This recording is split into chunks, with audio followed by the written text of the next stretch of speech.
After college, I had no plans what to do in life. I remained in my delusional world for another 6 months until I was kicked out of the college dorm. I tried finding an office job but was never able to crack any interviews because of my poor skills and casual attitude. I lived in a shanty dingy apartment with one of my friends until he asked me to move out. Hopped onto another friend's couch for a few more months. It got worse when the bank started chasing me to repay the education loan.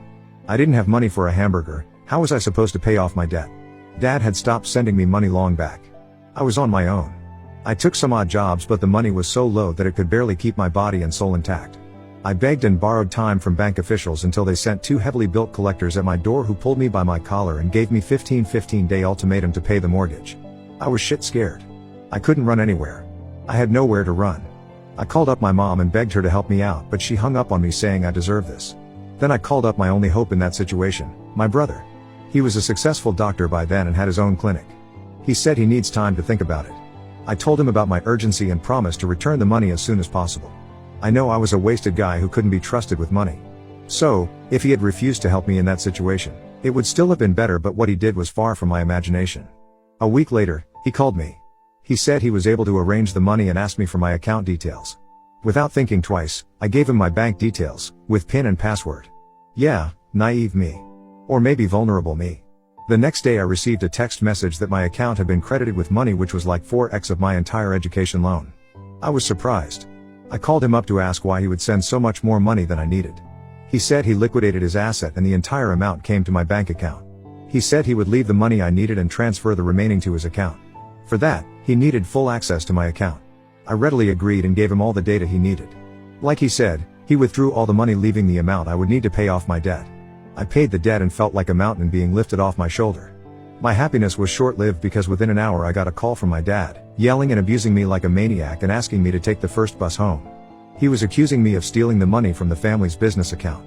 I had no clue what he was talking about. It didn't even hit me that my brother would have been involved in this theft and I was just being a scapegoat until I reached home and witnessed the chaos myself. I was welcomed by a harsh slap by my father, followed by something I could only describe as mental abuse. They accused me of siphoning off the business fund and using it to pay off my debt. I was astonished. They knew I was struggling to pay off the debt. Dad noticed suspicious activities in his business account and when he reported to the bank, he got the information that the money was transferred to my account. Dad told my brother about it and he made up the story that I had stolen that money. He also pulled up my bank statement to frame me as a thief. I was lost for words when he meticulously described the details. My entire, extended, family was present and I could see disgust in their eyes. I fumbled and whispered, "Bro, it was you who transferred that money to my account." He acted as if I mentioned some ghost. He denied having any involvement in this. I called up the bank asking for the information in whose account the money was transferred from my account. The official said it was some untraceable private account and had no details. Whereas the business account of my father clearly showed that the money was transferred to my account. So my brother used my details to transfer the money from my father's business account to mine and then later transferred the money to his private account without leaving any footprints. Wow. I couldn't believe that he would stoop so low to fulfill his selfish motives. I pulled him at the corner and asked him to come clean, but he was an imposter. He denied everything. My parents came to his rescue. He was their golden child. Some of the family members believed that I couldn't steal money, but they had no reason to support me. They asked me to get the money back, but I had no means to trace it. Dad was calling up the cops to sue me, but brother stopped him, saying it would ruin the family's reputation. How smart of him. I thought it was his guilt, but no, he was just being smart. If cops and the judiciary got involved, they might have dug the truth that my brother was behind all this. He posed this as a favor to me for saving him from cops and asked me to disappear from their lives. Despite being innocent, I felt like a criminal in everyone's eyes.